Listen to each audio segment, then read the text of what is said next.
Sonic Underground Episode 22, The Jewel in the Crown. Don't crowns by definition have jewels in them? It'd be good if the Queen was the hero of her own story, and we saw a bunch of different plots with her, rather than just the hedgehogs. Manic made a remote control bug bot? He made that himself? Who taught him to do that? Sonia asks Sonic how he can eat in a sewer. I guess because of the smell. Manic sees camera footage through the eyes of the bot he somehow made. Then Robotnik tells bounty hunters that he got a photo and it can be compared to the lost jewel of the crown of Mobius. Why did the jewel ever fall into the hands of the merchant instead of either the Queen keeping it, or why would he specifically have it?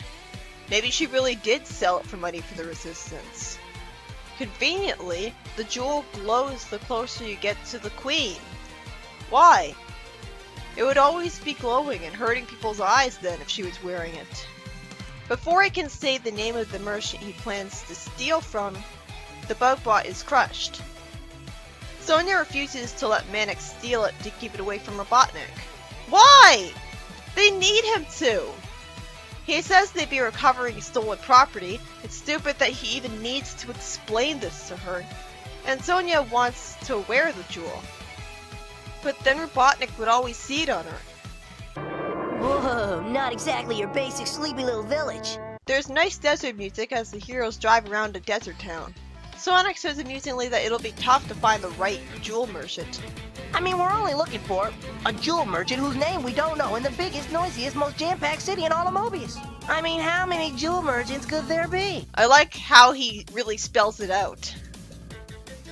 Then it turns out they can't find anyone in the town, with the implication being that it's because everyone's scared to go out in the streets because of Robotnik. I guess because of the really harsh police bots. That wouldn't explain it. People would still have to go out and shop, wouldn't they? And go to work? They hear flute music, and a snake is smart enough to point the heroes in the direction of the merchant who's selling the crown jewel to Slate, even though the snake is too stupid to talk. Seriously, is it really supposed to be the case that people are too scared to go outside, and that's why there's only one merchant outside? It just so happens to be the one they want. Really? It could have been explained that there was a festival going on because of ancient tradition, and I'm still not sure why that merchant wouldn't be at the festival though. Maybe it's not his religion? Slate tells him that the price is too much, and walks away without knocking him out and taking the jewel, despite saying that Robotnik wants it. Because Sonic is an idiot, he decides not to steal the crown jewel that Robotnik's after, because it's stolen property, isn't it? And even if it isn't, if he doesn't steal it, Robotnik will have it. The carpet captures the heroes because they were wasting time being morally self-righteous idiots, and Sleek grabs the jewel.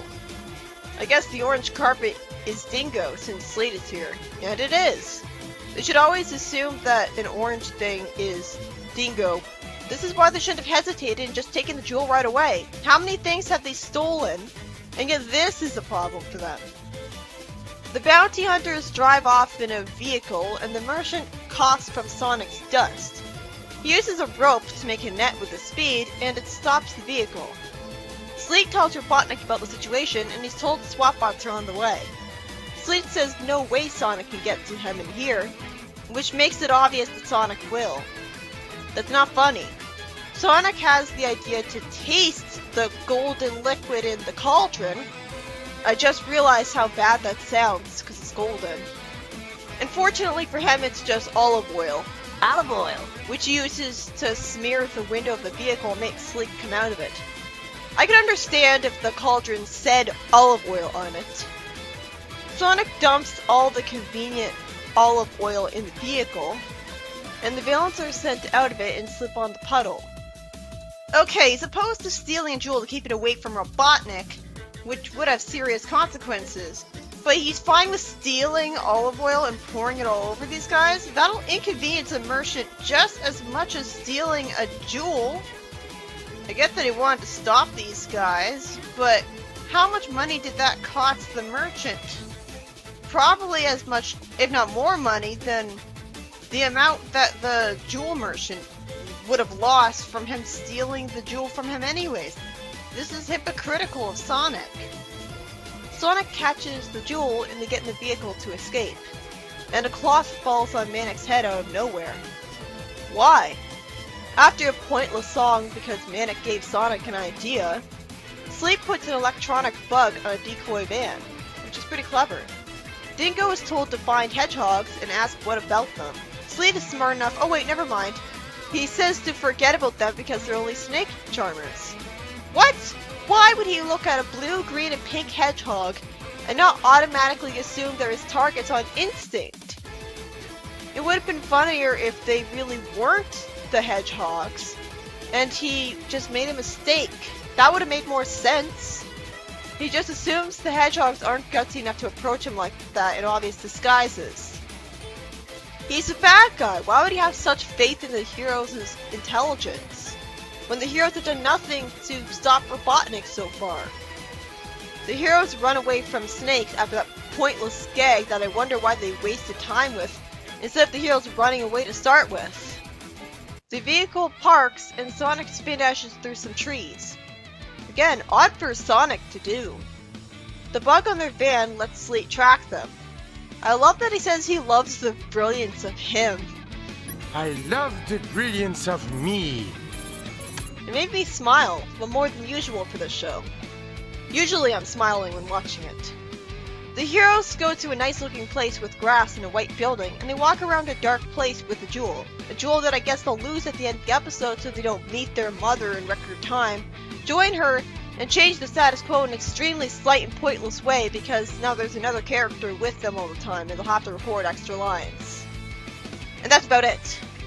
Robotnik says he'll capture the queen himself with every swap bot he can muster, and being impressively competent instead of proactive.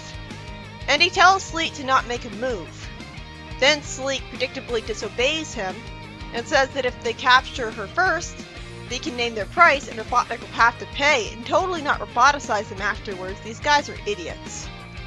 They see their mother, who isn't moving, and she wonders if the worst has happened, but instead of being dark, she's not here at all, and it's just a cloak with a camera that makes the jewel glow. It's just a lure for Robotnik to come to a trap, and the heroes weren't meant to find the jewel. What did you think was gonna happen? The heroes cough as they run away, and Sonya trips, but somersaults in the air to land on her feet, and they trip anyways, barely escaping. Then some golden liquid bubbles fall and land on them, getting Sonya's hair wet with gum. The queen should have known her kids would come here looking for her.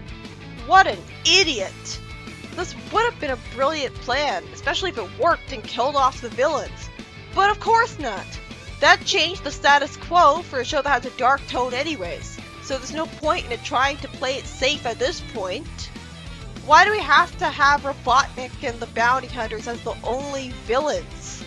And some people who also work for Robotnik, but that's still technically Robotnik. This show desperately needs other villains. The robots get covered in the yellow gum as well, and one gets grabbed by a black tentacle or whatever and dragged down. Dingo gets the jewel and is stuck to Sleet with yellow gum. Then they get captured and hung upside down by the black vine. So how would they ever get out of the situation? Who would ever want to free them?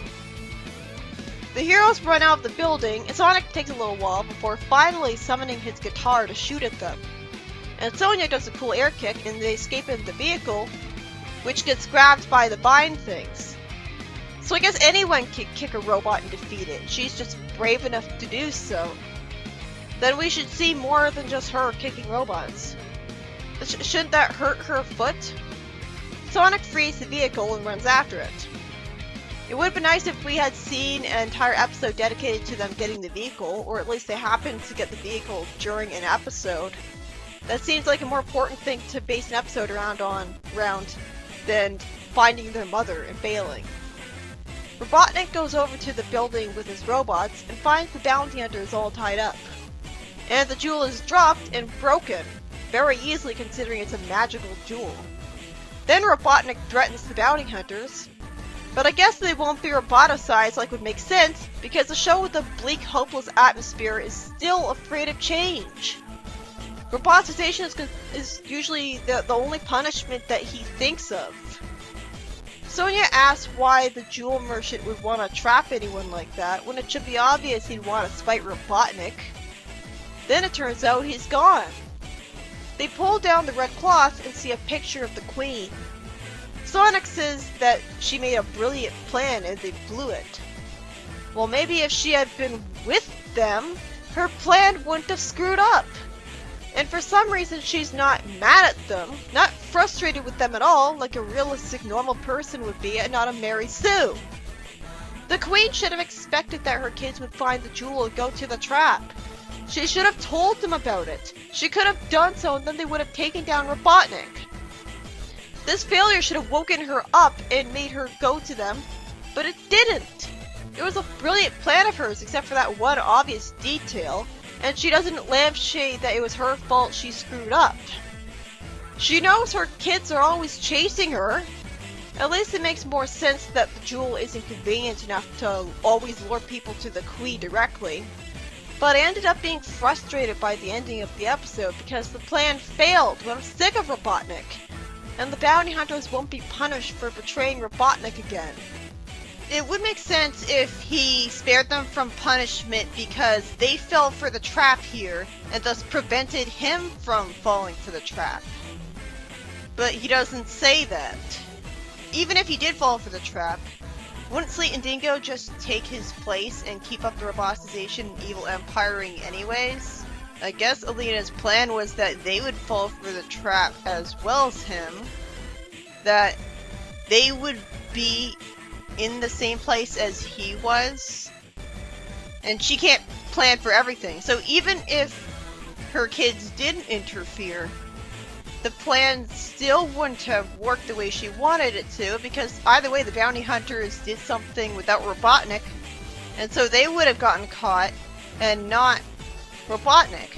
But the episode annoys me because Sonic talks as if he ruined his mother's plan, making the episode irritating and the heroes look like idiots, when really her plan might have been ruined anyways even if they stayed home, because only the bounty hunters were destined to get caught in the trap, and either way, they got freed.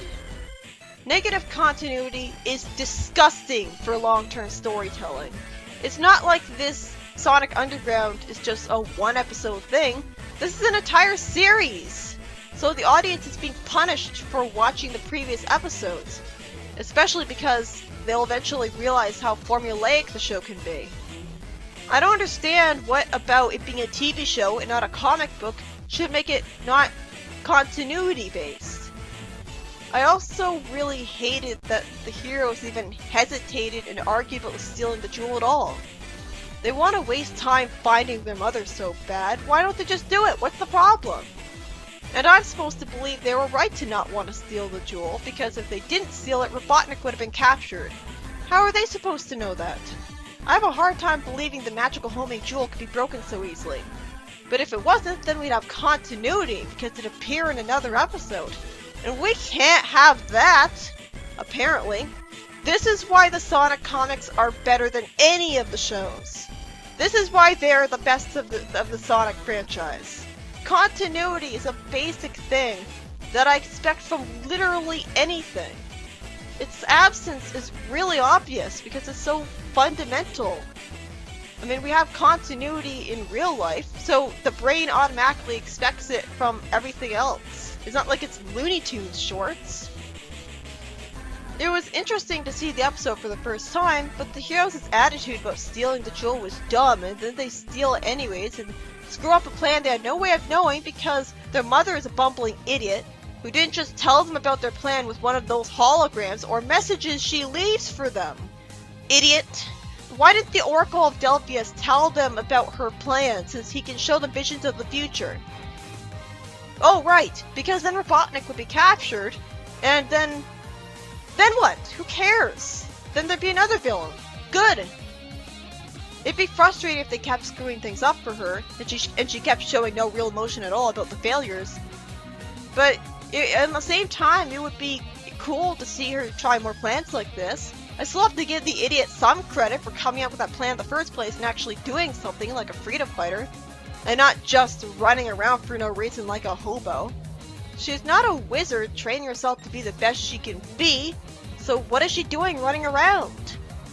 It's not like she's Zelda in Skyward Sword. At least with the bounty hunters focused on chasing the hedgehogs but too busy to chase her around. So is that all they're really good for? A distraction for her? But that'd only work if she was doing super important stuff to finally take down Robotnik, and they're a vital distraction. That would have explained why she can't reunite with them. If she could just ask the various militaries of the world to fight Robotnik, they would have taken him down already. Unless they need a really big bribe from her, she would run out of money eventually. And those militaries are probably just formed of Robotnik's robots anyways. The episodes are fun to watch, I loved seeing them for the first time, but it's hard to ignore the fact that the whole premise of the show falls apart. I don't see why Robotnik, one guy, would be so hard to take down. He's just one guy with no special powers, and he's up against someone who can run over 700 miles per hour and destroy his factories. And they can't beat him like realistic freedom fighters would do with dictators, because if they killed him, then they'd have to make new villains. And fuck effort. Fuck making villains that aren't from the games. So they don't, when they should be able to win just fine. Archie had the exact same problem. They can't take down Robotnik like you'd expect, because then they wouldn't be goody-goody for the kiddies. So it's hard to take them seriously. At least Fleetway took him down permanently as ruler of the world without killing him, and did have other villains after him. Why can't the cartoons? Fleetway shows you how you do it, and it was perfectly fine.